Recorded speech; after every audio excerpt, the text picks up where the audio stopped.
Welcome to our first official podcast, videocast. Is it a videocast? Is that what they call this? Maybe. Or is it still a podcast? It's still it's a video podcast, I think. It's a video podcast. Yeah, so, we can use that. Yeah, we're off to a great start. So we did this attempt a couple days ago, and it didn't record, but we have great faith in the equipment. You can see that, well, you can't see because you didn't see last time. Right. We're at Dave's studio now. Yes. So, welcome to our first podcast and video of Where'd the Fun Go? That's our podcast. Where'd the fun go? So we came up with, actually Dave came up with the name. I came up with everything else. But Dave did come up with the name for Where'd the Fun Go? And I guess we were just kind of sitting around the office and working hard, of course, and talking about storytelling, right? And as we were talking about our history and how we got into sports performance psychology, we said, hey, you know what? We need to share this beyond the scope of our current audience. So the idea was born, and here we are today on this Super Bowl Sunday. So come join us early for kick off your Super Bowl Sunday with us here today. Yes. So the idea is we just want to have fun with this. We're going to talk about sports, introduce some sports psychology into things, tell some stories, have some laughs, have topics that you all come up with. That's a hint. Come up with some topics. Please let us know. Yeah, all things sports, right? And of course, we're not going to get too deep into, the meaning of life here. They already had the show about nothing. I guess this would be the podcast about a little something. Yeah. If you want the meaning of life stuff, maybe wait for episode 2. Yeah. We're starting small, We're going to cover a lot, but we are. We're going to talk about. Give us some time. Yeah, we're going to tell some stories about how we actually got into sports psychology. Let the audience know who we are, what we're about, and then let's just talk about some Super Bowl stuff since it's Super Bowl Sunday.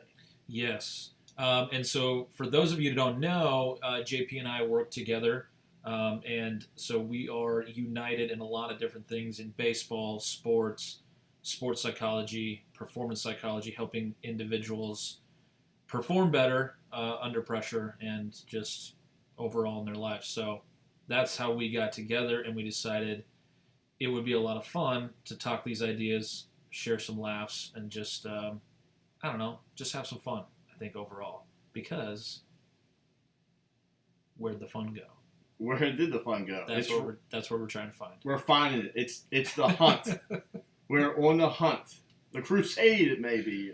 Yes. Oh, I got to say, too, Patrick Barrows, when you listen to this, you see I'm representing the Big T, Tennessee here. They knocked off Kentucky. So, what a big win. I mean, I know Kentucky's not ranked right now, but anytime you beat Kentucky in basketball, it's a headliner. Considering I think they were ranked 5th.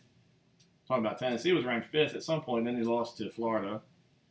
They lost to Alabama. I think they were 5-0, 6-0. They were off to a great start. Lost to Alabama, then lost, I think, to Ole Miss and Florida. So it was kind of spiraling a little bit, but the coach brought them back. Big win last night. So representing the Tennessee. So got to put that out there. Nice. All right, so getting into the background of sport performance psychology, how we got into it. I think, Dave, you want to start off with the story of how you got into sport performance psychology? Yeah, so, I've been in the sports psych field for probably about 7 or 8 years now. But, growing up, I was an athlete. I wanted to be a baseball coach, but my first sort of, I guess, introduction or brush with it came all the way back when I was in the 2nd grade. And when I was in the 2nd grade, I played chess. Do you know how to play chess, JP? I know there's several pieces and it's heads up. Yeah. So no. Yeah, we could break out the chessboard. Yeah. And maybe we should on one of the podcasts. I could show everybody. Yeah, I could just destroy you. That would be a good way to lose both of our listeners, right? Yeah, now. right. Yeah, exactly. Play a live chess game. Yeah, exactly. So I played chess as a kid. Me and my dad played chess. My dad's really good at chess, and he was really into it. and he taught me how to play, and so it was our thing.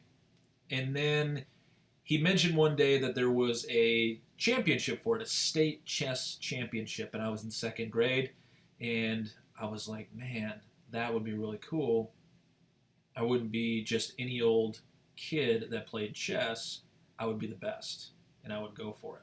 And so I was very impressionable back then because that was when that was close to when the Twins won the World Series in 1991. So we were big Twins fans, and so the idea of winning a championship, I watched the clips of them celebrating, and me and my dad shared that, and so it was like, man, wouldn't that be cool if it was us and it was chess, And so it was just like all the things we shared came into one, and so he probably saw it as a good opportunity to teach me some lessons as a kid, things like hard work and sacrifice and discipline, grinding things out, all those types of things, right? So he was probably excited to teach me those things too. And so we got on the chess grind.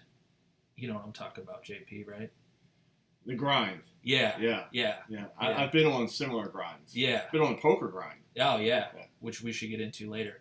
But the chess grind as a second grader. So here's what it looked like. I would run home from school, run past my friends, past the playground, past the baseball field. I'd go home and I'd set the chessboard up, and I would go to war and put in what we called the lonely work. Because it was just me and some chess books, and there wasn't really internet back then, so I had to play chess games against myself, play against the books, but it was working, right? It was paying off. Like my hard work was paying off. All my studying, all my grinding, all that stuff was paying off. I started beating kids that were a lot older than me. I started surprising my dad with some new moves. Never really beat him though. But I was getting a lot better. I was improving, beating kids older than me. My confidence was growing. Everything was working out, right? That's what we wanted to do. It was a good training camp. It was like Rocky, but with me as a second grader and chess. So there's a nice visual for you. And but a weird thing happened. A strange thing happened when I got to my first state chess championship in 1994. So. Bismarck, North Dakota, 1994, at the Kelly Inn Hotel and Suites. Feel it? You there? I'm feeling it. Yeah. Right, the big time. So you walk into the conference room, chessboard set up everywhere, kids running around, right? This was the big time. Okay, so in order to do well in a chess tournament, you got to win 5 games. So this tournament was a 5-round chess tournament, and so you get a point for a win, no points for a loss, and a half a point for a draw. And so usually, if you're going to win, you're going to win all 5 games. So put in all this time, put in all this effort. Learned about hard work and sacrifice, and my confidence was high until I sat down at my first game of the day, and I looked across my opponent. And I started to think. Not productively. I started to think about what could go wrong, what might happen. I might lose. I might embarrass myself. My dad's standing right here. What if I make a move that he doesn't approve of, and then, and I lose and I get behind. And I make mistakes, and oh no, did I blow it? Did I ruin it? And so my mind started going crazy, and then it started affecting my body. My heart started to race really fast, right? My hands got a little shaky. It was hard to breathe. It was hard to think. It felt like somebody was like reaching in and choking me, right? And I totally fell apart, totally collapsed, totally choked, and I ended up losing to a first grader. Wow. Yeah. Tough go, right? Yeah. Tough break. But it was that day that I learned a very important lesson. One lesson that sent me on this path, on this trajectory into performance psychology, and that is this. Doesn't matter how good you are. Doesn't matter what you can do or what you've done in practice. If I can't do it when I need to do it, then I'm really not that good. Do you agree with that? Right. If you can't do it when it matters, then it's all fluff. Yes. And so for me as a second grader, it was like there's this monster or this thing that shows up when it matters, right? When the stakes are high, the pressure is on. There was this thing that showed up for me, and I got curious because, how did the Minnesota Twins do it? How did they keep it together, to win the World Series? How do Olympic athletes train for 4 years and only compete for 10 seconds, right? How do they hold it together? How do they fight off this monster? Or, does this monster show up for everybody? Or, and so that brought us to the field of sports psychology. And so we learned a few techniques. Me and my dad made some adjustments, and then eventually I became a 2-time North Dakota state chess champion. 2-time. 2-time, baby. All right. Yeah. And so, from then on, competing in baseball and other sports, and growing up throughout high school, playing college baseball, and coaching baseball, I was always aware of the changes that could happen in your psychology, and then how I had all these skills and abilities that I worked on and I gained, but then they just disappear in certain moments. And so how can we prevent that, and how can we help people navigate it and be at their best when it matters the most? And so that's kind of been what I've been most curious about, and what I've wanted to find out, and what I wanted to help people with. So that's kind of the quick background, the quick story. And that drives the passion. Yeah, that's the origin story, if you will. The wound that I keep trying to heal.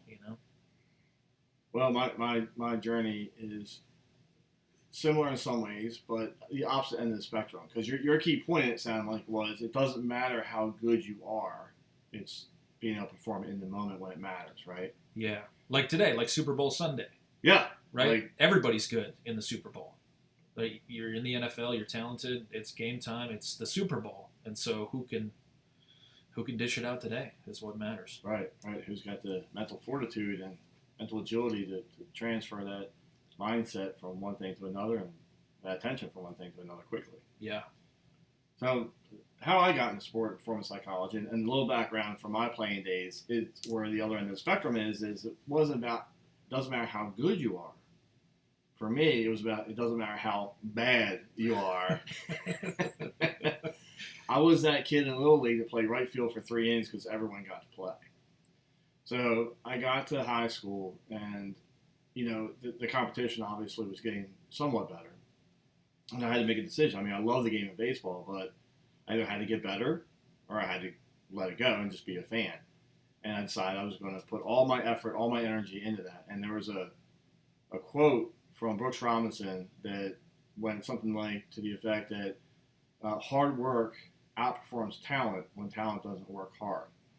So what I lacked in the gift aspect, and we talk about this, right? Like gifts versus abilities, and what you decide you can do.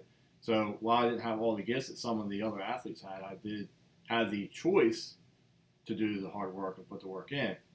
And so I was practicing sports psychology before I knew what it was. And I think that's kind of the key point, is the things that we do, the things that we talk about, isn't teaching anything new. And that's why it's fun, because it's almost like just showing you what you already do, that you already know, and just making you more aware of it. And as I got older and out of the game, I knew all aspects of the game. So I was dating this girl, and she had a son that was in Little League, in advanced Little League. So they were in the juniors, so he was about 12 or 13. And I said I would help coach the team, and I was a third base coach, and no one really knew even how to structure a practice. So where I went as a volunteer assistant coach, I soon became the volunteer head coach of this team. Nice, naturally. So one game, I'm coaching third base, and this kid's on first, and I'm like, he's taking 2 steps off the bag. I mean, he doesn't have blazing speed, but again, it's juniors Little League, right? So get a little bit more. So I'm yelling around, hey, secondary lead. Next pitch, he takes off. Just the second, thrown out by a mile. Yeah. By a mile. So dejected, head down. Yeah. Comes running to this, to the side, and I went by and I said, "What was that?" said, well, you told me to steal second. I said, no, I did not tell you to steal second. We had this sign, right? Remember all this we went through for 4 practices? I would not yell at you to steal second. So I went into the dugout and I said to every player, and I said, who can tell me what a secondary lead is? And one person finally, because they realized they weren't going anywhere, until someone answered, they said, it comes after your first lead. Nice. Yeah. Yeah. Smart kid. Yeah. And I was like, okay, Captain Obvious. Right? So, How old were they? they were 13. Okay, yeah. Yeah. So they had that, right? Mm-hmm. And but then I got even better answer after that. There was a braver soul that said, okay, I'll take the lead on this. It's when you're on first, you take a first-dairy lead, and when you're on second, you take a secondary lead. So he shouldn't have taken a secondary lead on first base. Mm. At that point, I just told them all to go home. We'll pick it up another time. Yeah. Grab a popsicle. We'll see you tomorrow. Yeah. I need time to really think this through because now my brain is pretty hurting, So I go home and I'm thinking, these kids have never been taught the fundamentals of baseball.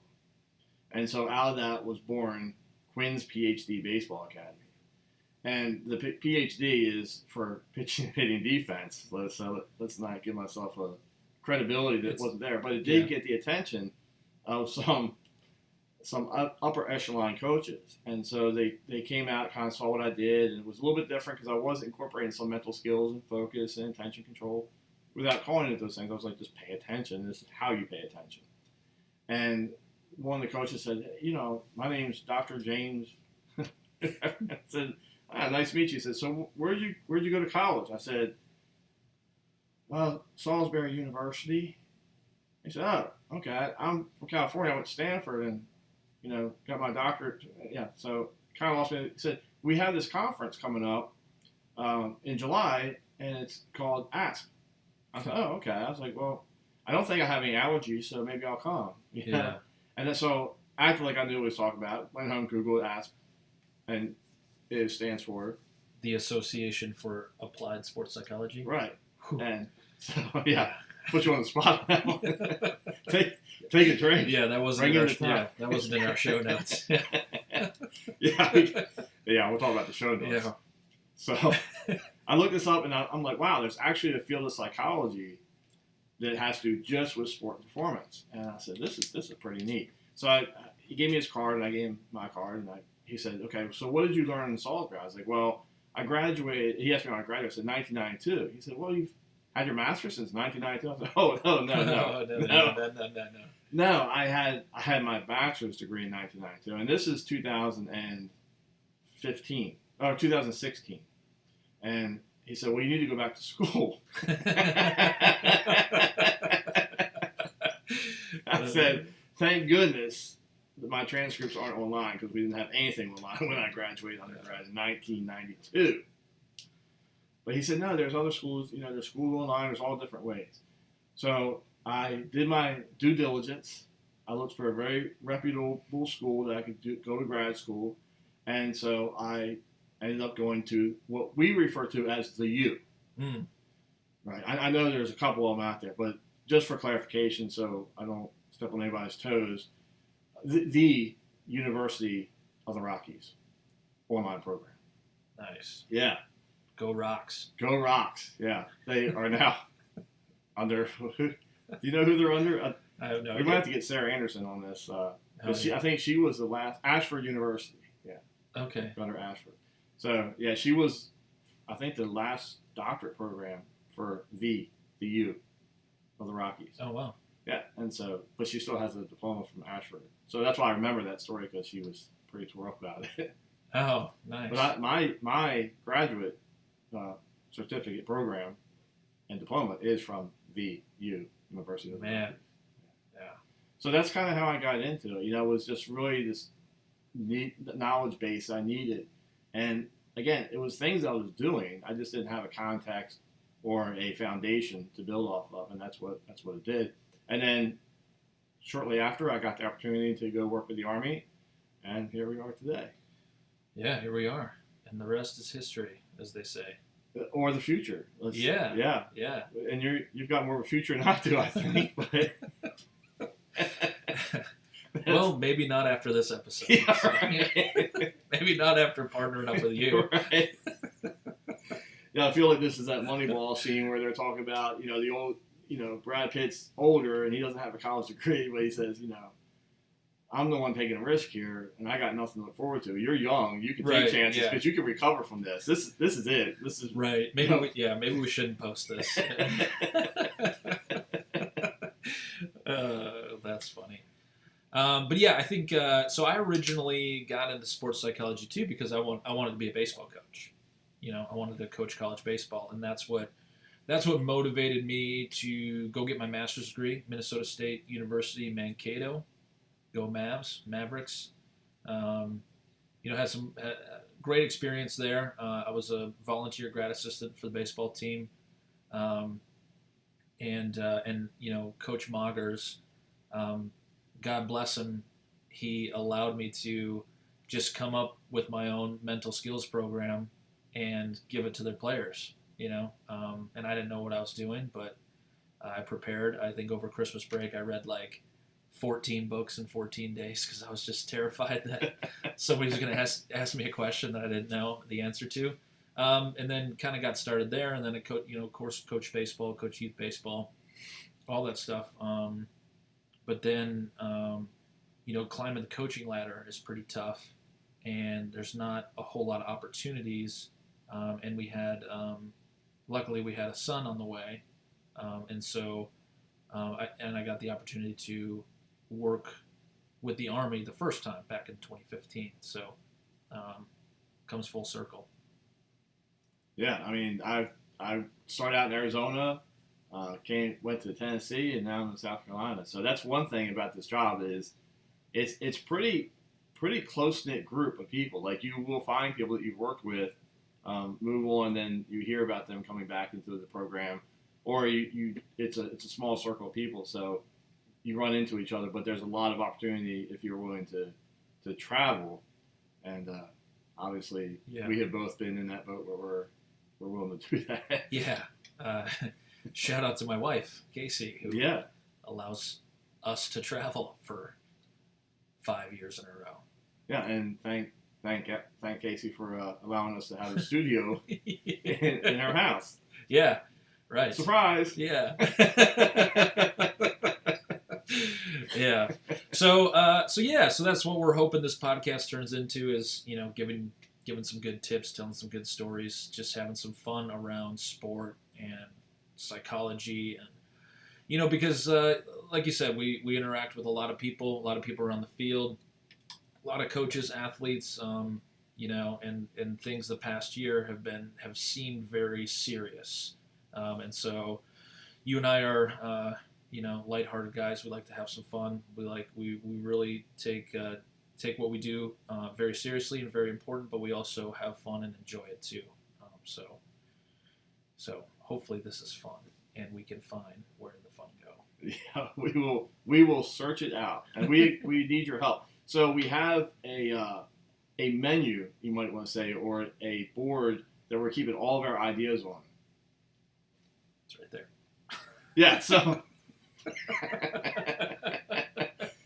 we need your help.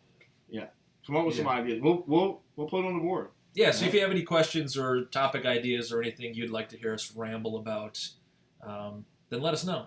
Put a comment, leave a note, send us a message. If you're listening, please just let us know so we know that it's more than just my mom listening. Hi, Mom. Yeah, hi. Thanks for joining. Yeah, so. Yeah, I talked to my dad last night. He saw a Facebook post I did, and he said, it looked like you were trying to contact me, but I couldn't click on it. So we'll see. Maybe we'll get my dad on here. But yeah, that would be just getting him on here would be a feat in of itself. Yeah, if you actually figured out how to do this. So. Yeah, I think we could probably eventually get somebody to call in here. Yeah, I think our plan is to put this out there on what social media outlets we want to go with, or YouTube. Yeah, we could probably put it up on YouTube and then link it on Facebook or Twitter or whatever, right? Yeah, so look for us out there on Yeah. YouTube. You see our little logo there. Where'd the fun go? We got at Righty Williams. Yep. So that's my social media handle. You can follow me or reach out. Um, and then the big one, Quinn it to win it. Win it to win it. Yeah, I came up with that idea. So actually, Brandon Keene, he's with Keene Promotions. Pretty original, right? But he's really a good marketing guy. He got the website. Kind of like Quinn it to win it. Yeah. He came up with that zinger. Well, yeah. We were under a time crunch. Hey, yeah, I get it. Yeah. Yeah, we were under time crunch because we wanted to do all this before spring training last year. So we rolled the website out. I kid you not, March, I think it was 2 days before St. Patrick's Day. So March 15th, we rolled it out, and then COVID. Probably a good time to start sport-based business. Right. They're like, no, you can't come in. No, we can't call you. No, can't do Zoom. So, but we are opening things up now, and we are rolling on the search. We are going to find out where the Fungo went. Nice.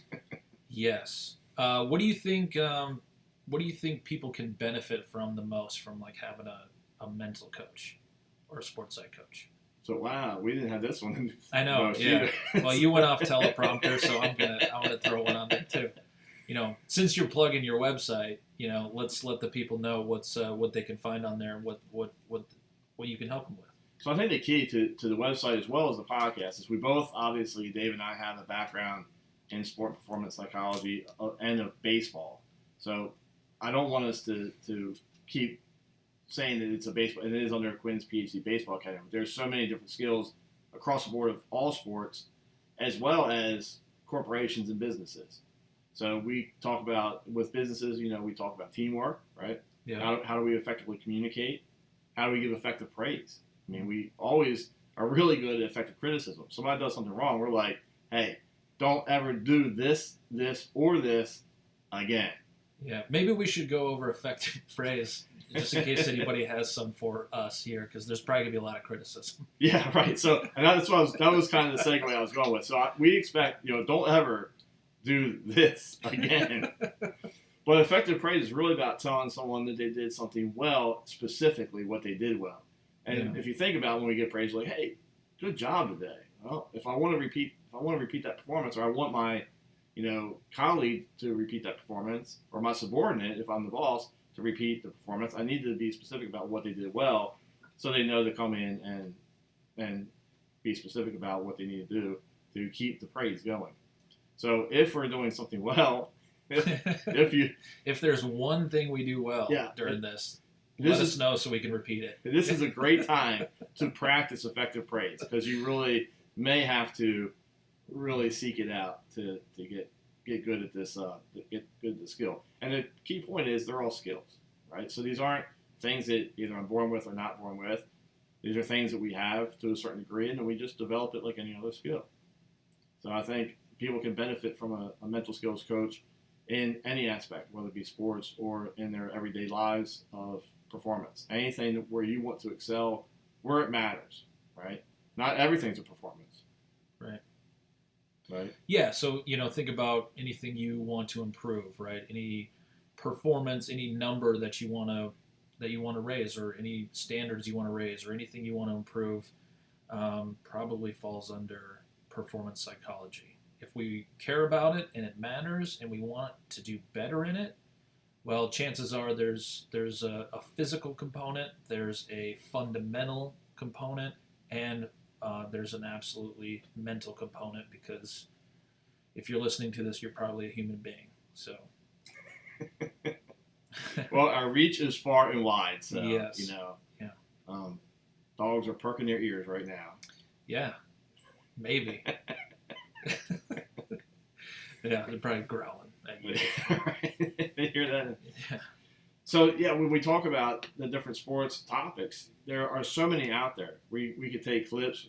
Eventually, we're going to figure out how to load a video clip on here. Hopefully, yeah. Yeah, and talk about it. But we were watching some, and we could just some really famous ones. What was the Cueto one you were talking about? Oh yeah, Johnny Cueto. I can't remember which year it was, but he was in the playoffs. He was pitching. He was pitching for the Cincinnati Reds, and they were in the playoffs against the Pittsburgh Pirates. And it's a really great clip. We should share it, via social media. But it's in the playoffs. He's pitching, and then they're at Pittsburgh, and so the whole Pittsburgh crowd starts chanting, "Cueto, Cueto, Cueto." Yeah, that was nice. And so it's so loud and clear as day, and it's coming through the broadcast. And so he's getting ready for his next hitter or his next pitch, and he's so distracted, or something happens, we don't know, but he drops the ball. Like he just drops it, it hits his foot and rolls down the mound. And so he's got to go pick it up, and the crowd goes nuts, right? The crowd is like, "Oh, we're in his head, we got him, he's ours." And so Cueto gets back up there, doesn't really have a routine, doesn't take a deep breath or, nothing, just gets back up there and tries to, show that it doesn't affect him. And then his first pitch, right down the middle, home run, see you later. Out there. Yeah. So there's these moments all over the place. And so it's fun to talk about sports. It's fun to make, we're just fans also, and we also have some expertise in the psychology side. So maybe we can add some value. If not, it'll just be fun anyway. Right, and to show our versatility, being that today is Super Bowl Sunday, yeah, we are going to dive right into our topic of Super Bowl. Yeah, which is one of my favorite stories, and I actually use this story for a lot of the work that we do, and it's a pretty common one. The John Candy. I mean, you say common, but I've never heard of this. Well, but I'm also not 100 years old like you. Granted, yeah, you weren't born yet, so yeah. So it would have been tough for me to hear about this one. Yeah, it was. Let's see, what Super Bowl was that? Do we remember? I don't remember. Yeah. We can check that out. But it was the story. So the premise of the story is, the Super Bowl was on the line. They have, ironically, I didn't know if you knew this. Probably not if you don't remember the story itself. But there was 3 minutes and 10 seconds on the clock before he started that drive. And so I don't know. Maybe somebody can tell me. Is that where the John 3:10 started? The scripture. The John 3:16. Oh, is it 3:16? It's John 3:16 that they have. Okay. So they needed 6 more seconds to make it. All right. Well. Yeah. Okay. Thankfully, I know my mom's not listening to this with my Catholic school background. Yeah. Right. Yeah, and that's the New Testament too. I'm in trouble now. Yeah, man. Ooh. Okay. Well, luckily we don't go into religion on this show too deeply. Yeah. Obviously, for reasons of our lack of expertise. Yeah. Well, yeah. So anyway, 3 minutes 10 seconds are on the clock, and they're in a commercial break, and they're in the huddle waiting for the signal to go, and Joe Montana's in the huddle. Everybody, seemingly nervous in that moment, and he says, "Hey, isn't that John Candy up there?" Right, and immediately in that pressure situation, it relaxed everybody, and of course the story is that they were on their own 6-yard line, and they drove 94 yards. I think it was 94 yards, or they were on the 4-yard line, drove 96 yards for the game-winning touchdown. I think there were like 34 seconds left when they scored that touchdown. So big pressure situation where he was able to use mental skills of his own, whether he got that from somewhere else, to relax everyone and get them focused on what they need to be thinking about, and not, like you said, the catastrophic results. Yeah, big words are tough here. Yeah. We also won't be using big words, ladies and gentlemen, for your sake.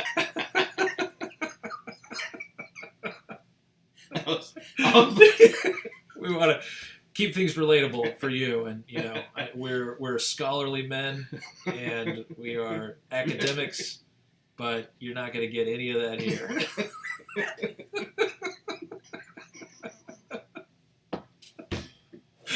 Oh yeah. So sorry to the U. Yeah. The U alumni. University of Rockies represent. Right. Oh man, That's funny. Yeah. So is that 1982 against the Bengals? Yes, it was against the Bengals. Okay. So. Yeah, so that looks like what it was, 1982. Yeah, so I think there's, so the field of sports psychology studied all these top athletes. So they wanted to find out who the best of the best were, and so that's how sports psychology started. Was they would interview all these top athletes, and they would find moments like that, and realize that what elite athletes do, or what the successful athletes do, is just a little bit different things at different times with their focus, their emotions, those types of things. And so a story like that where Joe Montana is directing everybody's attention to, hey, John Candy, because wasn't there somebody in the huddle who was a big John Candy fan? Yeah, one of the receivers in the huddle, I think, was always talking about famous people he would see out and about when he was, going to dinner or whatever. And he said he'd never seen John Candy. Yeah, and so Joe Montana's like, hey, there's John Candy. Right. And so, yeah, like you said, so for whatever reason, it did something to their focus, did something to their energy, something to their emotion that probably helped them perform a little bit better, right?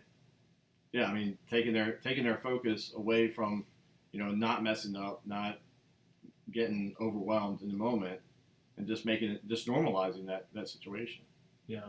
And I think he did an interview several years later, and they asked him about what he was thinking and how he was able to just joke in that moment. He said it was like any other moment to me. Yeah. So I think that's what the great ones do, right? They are able to take every moment that they've had that was similar and say it's just the same thing. Now I can do it when it matters. Yeah, just a normal moment. Right, right. Easier said than done, right? But there's a lot that goes into it. Who's any famous person you ran into? Any famous people? Oh yeah, I've had run-ins with lots of famous people. Yeah. Which ones stick out to you? I think probably the most memorable is besides me. I don't want to bore the people. Well, Pete. I got to meet Pete Rose when he was at the Mandalay Bay. Oh, nice. Yeah, that was pretty amazing. So can't really talk on air what we talked about. Yeah. But it had very little to do with baseball. So I just wanted to show him I was a peer. Oh, okay. I don't know what that means, but neither one of us were in the Hall of Fame. Yeah. So. That's also the one thing I have in common with Pete Rose. Yeah. So you just normalize the situation and don't stress out. So if you ever come across a famous person, that's how you do it. Yeah. And not come off as too nervous. You just normalize it. Say, well, you know what? They're not in the hall either. Oh, that's funny. So yeah, that's a big Super Bowl moment. Joe Montana, right? Because that drive was very significant. This game-winning drive, 94 yards to win the game, to win the Super Bowl. And so then you always want to ask, well, what was his mindset like? How did he do it? How did he perform under pressure? And then he's just cool as a cucumber, talking about John Candy in the front row. But it might be hard to miss John Candy in the front row. Who knows? Right. Well, I think he was in the upper deck, or the mezzanine section. Oh, okay. Because I saw the video and they panned over to where he was, and he was in the front, but at the mezzanine level. So yeah, that makes you wonder what he was looking at. Yeah. Right. Yeah. Yeah. Get your head in the game, Joe. All right. Yeah. Come back from commercial. Yeah. But it seemed to work out pretty good for him. It did. And there's so many stories like that we're going to get into over time in our second podcast. Yeah, if we don't get canceled by then. Yeah, if we don't. Yeah, we are still looking for agents, so we are free agents out here. Yeah. So take it a little bit lighter, right? So we talked a lot about sports psychology and the benefit of having a mental skills coach. But the really important thing about the Super Bowl are the commercials. Yeah. Yeah. And the halftime shows. Yeah. Those are just like reasons to watch it itself. Right. Just watch the commercials. Which, I mean, if we're honest, have been kind of not great last few years. Yeah, last couple of years, it almost made me not want to watch anything. Yeah. It's kind of been a bummer. Yeah, it was like, when did The Simpsons come back on? Yeah, right? Yeah. So I did, this is where the note cards come into play. Oh, Right? nice. So, 10 best Super Bowl commercials. I don't know if we actually have 10 here, but That's what it says on this card. that's what we're going with. So are these your top 10 or just top 10 that you scrounged from the internet? So I took several different internet polls. Okay, so And, this is and like, kind of, it's like a mixed bag, and some of them repeated, right? So okay. they're in the top 10, but maybe they were ranked 1 in one poll and ranked 3 in another. So, but I just wrote down some ones that kind of stuck out. 2008, right? 2008 was the Baby E-Trade throws up. That made the top 3 in 2 of them. The Baby E-Trade. What did they throw up at the end? He says, it's a baby talking.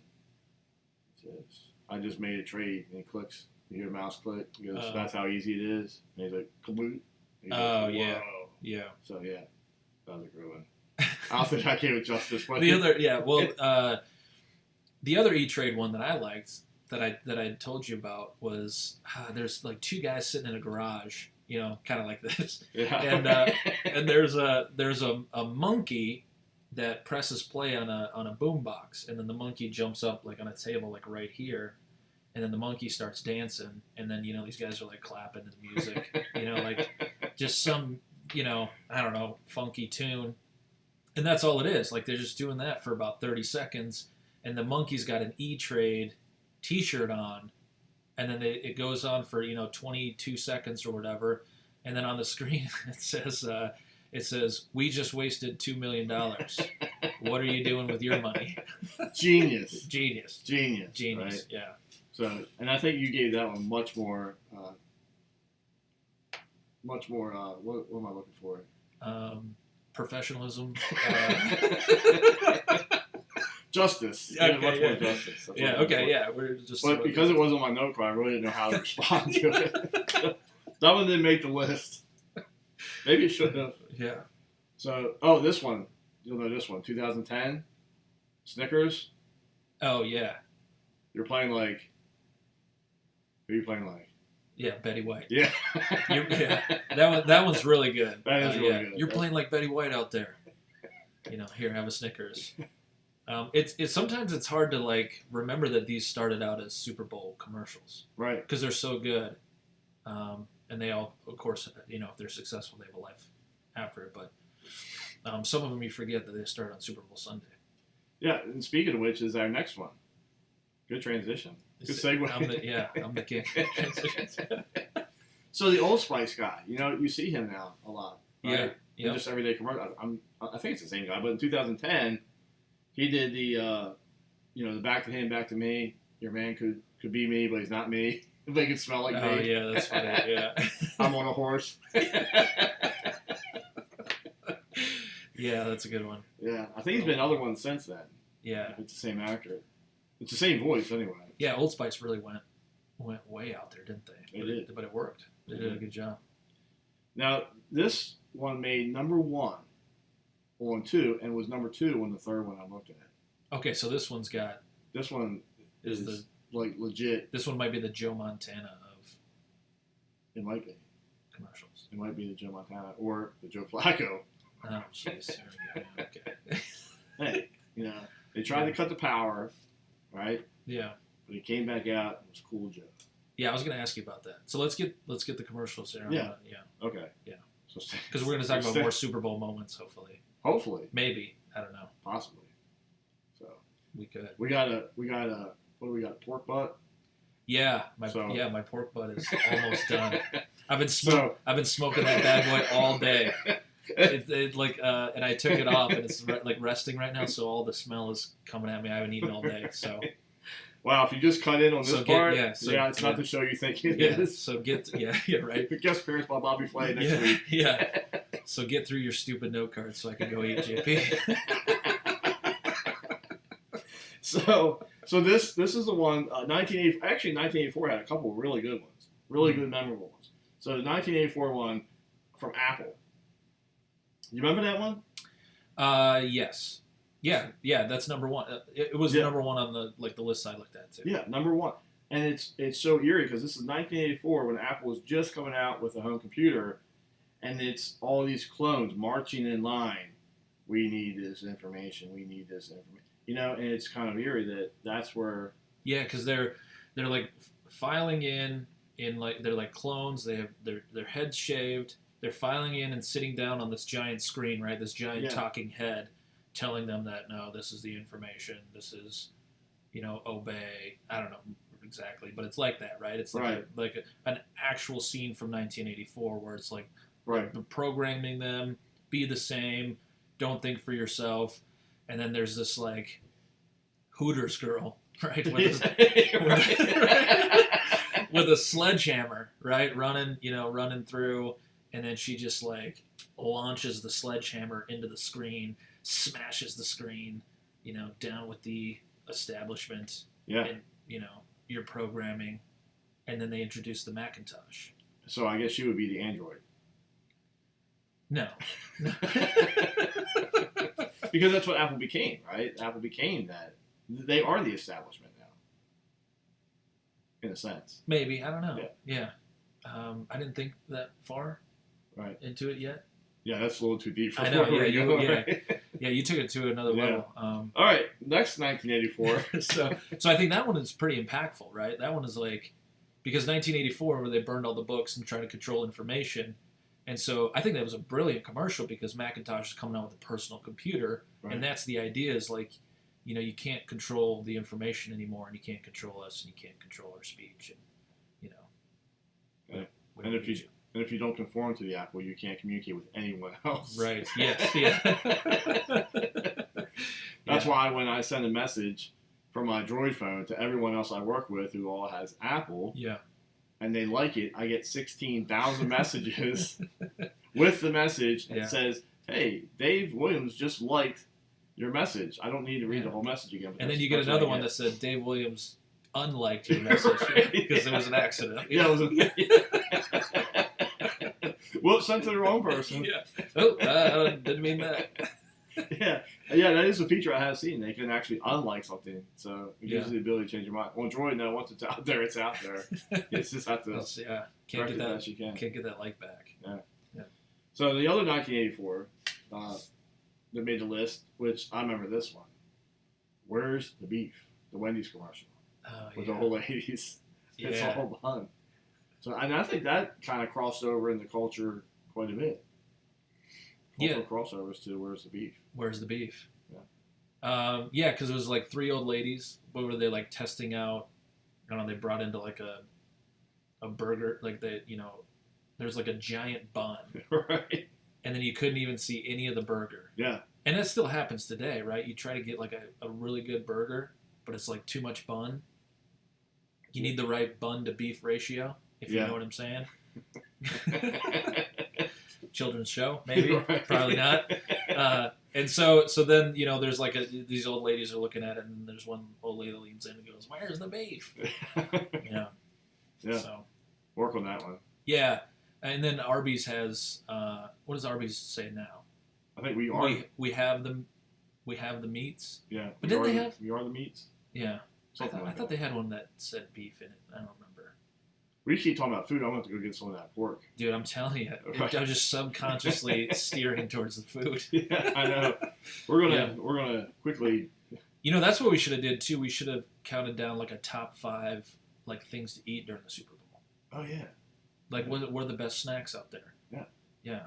Same time next year. Yeah. Right. Yeah. Stay tuned for that. Right, yeah. If you're not hooked yet. Yeah. The cliffhanger. But wings has got to be up there. Yeah, I actually got an air fryer to do wings. I did a test run last night. I did some Old Bay wings with sauce last night. Nice. So they turn out good? Oh, yeah. Oh, yeah, of course. I'm still tasting them today. They did. Of course they did. Okay, so should we end with some predictions? No, I got 2 more commercials. Okay. I know. First prediction. We're not done yet. No, I like this one because this yeah. This is a comeback to, right? It was. See if you can guess which one it is without looking at the card. It was it was 1999 and it came back in 2016. Oh, I know this one. Yeah. because it came back and it was still good. Right. Yeah. There's a time limit to this. To my answer? Yeah. Oh. Well, you don't think I know it? Well, I see you looking over at the search button. I'm not sure if you're typing anything in there. Oh, no. Hands are right here. See? No searching going on here. It's, what's that? What's up? What's up? There we go. We just lost all of our listeners. Yeah. Bye. Yeah, right. See you later, Bob. Yeah. Yeah, the what's up? So, What's yeah. up, guys? And it made a comeback in 2016. So I think It did. it's ready for another comeback if we space out the years correctly. Yeah. Right? Are you bringing it back? No, I'm not bringing it back. You're not going to bring it back? You're going to wait till somebody else brings it back? Yeah, I think we need the next generation to bring it back, because if I bring it back, it's just an old recycled. Yeah, I get that. See what I'm saying? So, But Michael Scott did it though in The Office, so it's kind of living on, right? well, I have tried to bring back some things in the office, and it didn't work out so well. So I'm gonna pass. Smart. Yeah. Yeah. All right, so I think that covers not the top 10, but as many as we. So I think for me, one of the most memorable ones is the Frogs. Oh yeah, Yeah, Budweiser. that was 19. What year was that? Let's see, the Frogs were 1995. I thought it was earlier than that. Yeah. Because I think that was like kind of like when what was it, 1995? Yeah. So I was like 9 years old, and so that's when like I think we've kind of like watching the Super Bowl was a big deal, and then like you realize like commercials are a big deal, and then it's like, oh, that was like one of the big ones that year. Yeah. And so that one sticks out in my head. And I was actually old enough to drink Budweiser. Oh. I was 24. Wow. Yeah. Just cutting it up. What are some other classics? Doritos does a really good job. Yeah. Right? Oh yeah, the Time Machine. The Time Machine. Oh, that's good. That one's really good. That is. Yeah. But you got to go back to the original. Yeah, what was the original? The original. Was it 69? The year I was born. I think maybe it was later than that. Coca-Cola. Hey, kid. Oh, the jersey. Yeah. Mean Joe Green. Yeah, right? that's right. Yeah. I hate making any Super Bowl reference to the Steelers. That's why I was really baiting it out there. Yeah. I just, because as soon as we say Super Bowl and Steelers, oh, the rings. Yeah, well, Oh, it's been a yeah. while. Yeah. Right. So, you think Ben's done? Big Ben? I don't know. Probably. Well, I don't know. I think it's tough. It would be a tough year to retire after. Yeah. Because they did so well, and then it was just kind of like ended abruptly, right? So he's probably got to think like there's still a shot. Yeah, it's tough to say I'm going out on over 400 yards passing and 7 turnovers. Like, which way are you going there, right? Yeah, I mean, It's he went Carson Palmer in that one. Yeah, those numbers end a lot of careers. Yeah. So, yeah. In the AFC North, there's no better quarterback. I see the slouch. I didn't even say anything yet. That's how well everyone knows the answer, because I don't have to say it and I already get the reaction. Yeah, I mean, he's good. Yeah. I was just more slouching towards you personally. So was the Harbaugh Bowl a big Super Bowl memory for you? Yeah, Ravens and Niners. What year was that? The blackout. that was let's see, that was 2012. I think it was 2013 to 2012 season. Okay, yeah. 2013. That was when they pulled the plug in New Orleans, right? Yeah. That's a shocker. Right. Yeah. Only 9 years after Katrina, they finally figured out they had a power outage. Yeah, what happened? Like, was that in the third quarter or? That was halftime. It was halftime. It was halftime. Yeah, halftime. And then they just. What was the full story? I don't know all the details. I just know the power went out at a certain time. The full story, as I understand, is the NFL hates the Ravens. Oh gosh. They did not want them to win the Super Bowl. So sometimes we'll do conspiracy theories here too, folks. But this is what I heard Yeah. that I happen to agree with. Okay. So the story I heard that I made up was that they conspired against the Ravens at halftime, and they pulled the plug. Yeah, I think if you're gonna conspire, then like pulling the plug, you can't do that. Like you can only do that once every 30 years, Yeah, well, right. right? Like you can't like that can't be your main move. Like you got to mix it up. You got to go to the refs one year. 1 year Right. you gotta let the balls be deflated. Right, 1 year you gotta Yeah. there's gotta be those things. 1 year you gotta delay suspensions, right? Right. You know, Right. there's got to be years where you let steroids for certain people, right? Oh yeah. Yeah. That's a whole topic. In but itself. then the blatant, cut the power. You can't get away with that one more than once. Well, I think in Louisiana you can. The hamster died. Yeah. Yeah. Speaking of commercials, but it's not a Super Bowl commercial; it's an ESPN commercial. ESPN always does the Sports Center does all Right. those Right. commercials with athletes. Yeah, I love those. One of my favorite ones is they're working in their office and then like the power shuts off, and so they like go down down in the basement with a flashlight and they're trying to like look for the breakers and stuff, and so they open up a room and it's Lance Armstrong on a bike on like an exercise bike. And then he opens the door and they're like, "Hey, you all right?" And he's like, "Oh, I didn't realize anybody was here." And he starts pedaling again, and then the lights come back on. They do that. They do have some good ones. Yeah. So, Yeah. And what was the other commercial that we were talking about? I don't remember. I don't remember either. I think we covered I think we got pretty most of them. extensively. Yeah, the ones we want to talk about. But which ones are your favorites out there? Yeah, give it to us. Give us your top 5 Yes. and call it a top 10. Yeah, you browse around on the internet for a while Right. on other people's top 10s and then just Just post random ones. right. Just throw it out there and make it your own. Yeah. Yeah. That's what the internet's for. Yeah. Yeah, good. So what else? What else you got on those note cards? Let's see what else we got. Oh, so best halftime shows. Oh, halftime shows. Yeah, halftime shows. Yeah. One of my favorites is Prince. When Prince sang "Purple Rain," And it actually did. and it was pouring rain. Yeah, it's actually raining. Yeah. That's- Yeah. For me, that was really cool. Yeah, that is. A lot of synchronicity in that one. I bet your favorite is Justin Timberlake. Who? All right. No, I was thinking about which ones did you curate or did you find? Oh, so I looked up the Katy Perry one. That one stands out because I was actually at that Super Bowl. That was in nice. Arizona in 2015. Okay. Well, to say I was at the Super Bowl is a little bit of a stretch. I was in the area of the Super Bowl. I was an Uber driver. Oh, so you were working. I was working. Nice. Yeah. And I told them early on in the beginning of the game I had to drop somebody off, and I was picking someone else up, and I was able to park my car and just walk by the concourse. So I wasn't actually in the stadium, but I could see. But you were there. Yeah, I could see part of the game.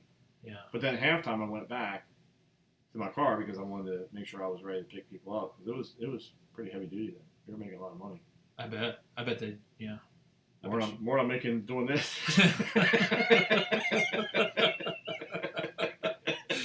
Ain't that the truth? Yeah. Yeah. The hours of my days are more valuable to me at my age than they are. So why? Yeah. So okay. So you were there, and so you didn't see Katy Perry live. I didn't. Now I can see the monstrosity of the dinosaur, whatever that was she came in on. Oh, okay. Right. Yeah, I don't really remember that one. It was pretty good. Or it sounded good from where I was. Yeah. And then I went to my car, and that was the year of the Marshawn Lynch non-handoff. Yeah. That's how they fixed it for New England that year. Yeah. Oh, right. Yeah. But I can't really say I was too disappointed. It was, and that's why I didn't really want to go pay the money for the Super Bowl because it was Seattle and New England. I was like, well, both teams can't lose. Wouldn't it be a great tie? They just said, we lost power. We got to call the game. Got the power. But that wouldn't happen in Arizona because it has solar energy, and it is the Valley of the Sun in Phoenix. So they've got it figured out there. Yeah. I'm just thinking of when I can just cut the power on this. Right.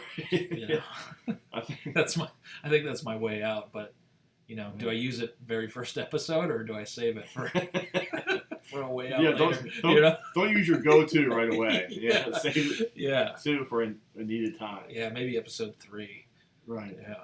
If we get that far. Yeah.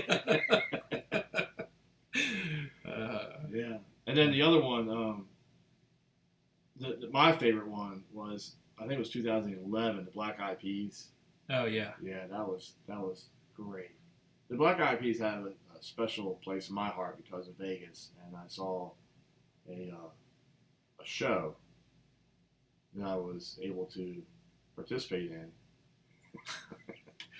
It's Vegas, right? It's got to stay there. Was that back when you were in Circus du Soleil? Yeah. I was a backup for Penn and Teller. I was gonna say you were. Yeah. Oh, that was when you were opening for Penn and Teller. Right. Yeah. Right. Yeah. I'm the one that got the tiger all fired up. Yeah. That's Siegfried and Roy. Oh, is it? Yeah. Yeah. Well, I guess I don't know. Well, see. Yeah. Yeah. No, yeah. 310. There's a clue. Yeah. There's a clue what you were doing in Vegas. Yeah. Yeah, we'll just leave that one alone. And then, but actually, there was one Super Bowl that concerned me. If you remember, it was 2000. I think it was 2009. Super Bowl 47. Okay. The one after the greatest Super Bowl, 46. The Ravens, San Francisco. But they held on. Okay. Despite trying to be, disconnected. They held on. Cool joke at the beginning. Yeah. No, but 2009 was the Bruce Springsteen. Oh. Do you remember that one? No. I was really concerned for him there. Oh, really? Man, he was sweating. He was. Oh. His energy management. He needed somebody for energy management at that moment. Yeah, but that dude's been rocking for so long. He has been. I mean, he's the what is he? He's the boss. The boss. Yeah. Yeah. Yeah. Yeah. I was afraid he was going to be called the Stroke after that. Yeah. Oh my goodness, it was rough to watch that. That was my biggest. Oh, 2000. Was that the same? What year? Let's see. 2015. 2011. No, the 2011 Black Eyed Peas. What was the one where they cut out and went to? That was the Steelers and Cardinals, right? That Super Bowl where they remember that they cut a scene or they cut out of it and they went to some pornographic site. Really? Do you remember that? No. Yeah, we gotta look that one up because I'm pretty sure that was no because the one I was referencing was Justin Timberlake and what's her name? Is it Mariah Carey or Whitney Houston? That's what. Yeah. Remember when he the wardrobe malfunction? What year was that? Janet Jackson. Oh, was it Janet It Jackson? was Janet Jackson. Yeah. Yeah. Yeah. Yeah. See, I don't. Timberlake. Yeah, I have no memory of any of these. Yeah. But I got Justin Timberlake right. Should I give Prevagen a plug here? So what? Should I give Prevagen a plug here? Yeah, right. Yeah, that memory. Super Bowl show, halftime shows. Let's look up the wiki. Which one are you thinking about? It's got to be 2009. 2009. 2000. Okay. Yeah, it was as Pittsburgh was driving right towards the end of the game, I believe. 2009. Bruce Springsteen and the E Street Band. Oh, so that was the same year then. The Who was in 2010. I remember that one. And then the Black Eyed Peas was 2011. So the Bruce Springsteen one I was referencing, that's where the malfunction, the video malfunction was. Oh, really? Yeah, they cut to some point. Oh, no. Pornographic channel. Oh, wow. Yeah. Whoops. It may have been certain cable networks, but I know in Arizona, that's where it happened. Oh, wow. I was like, wow. What happened? Did they explain it, or did somebody just get buried in the desert? I think that's what happened. I think it was definitely intentional because it was a hoochie mama moment for sure. Dang, that's a tough go. Yeah. Can't win them all though. No. Yeah. So those are the Super Bowl moments that I had in mind to talk about. Yeah. Who's on it this year? That's a good question. Who's on it today? Who is it? Somebody answer that question out there. Who's on it today? Super Bowl Sunday. The weekend? On Sunday. Why do I feel like we're about to Abbott Costello this thing? Yeah, we need to leave that one. All right. Well, first episode. How you feel about it? Oh yeah, it's gonna be fantastic. I think it's a notch above the Christmas song I did. Oh yeah. Yeah. Yeah. People need to scroll back on your Facebook feed and find that gem. Yeah, just stay on the Quinn It to Win It. Let's keep it a little bit professional. Because that's our main value here on this podcast. Yeah. First episode. Let us know what you think. Hopefully you listened all the way through. If you'd like us to discuss anything, get our take, or call in, throw it on the idea board here for us. Yeah, it's open. Because we're just scratching at it. So let us know, and let us know where'd the fun go. Yeah, it's going to the pork butt right now. So. Oh yeah. All right, where'd the fun go? Thanks for joining. See you next time. Peace.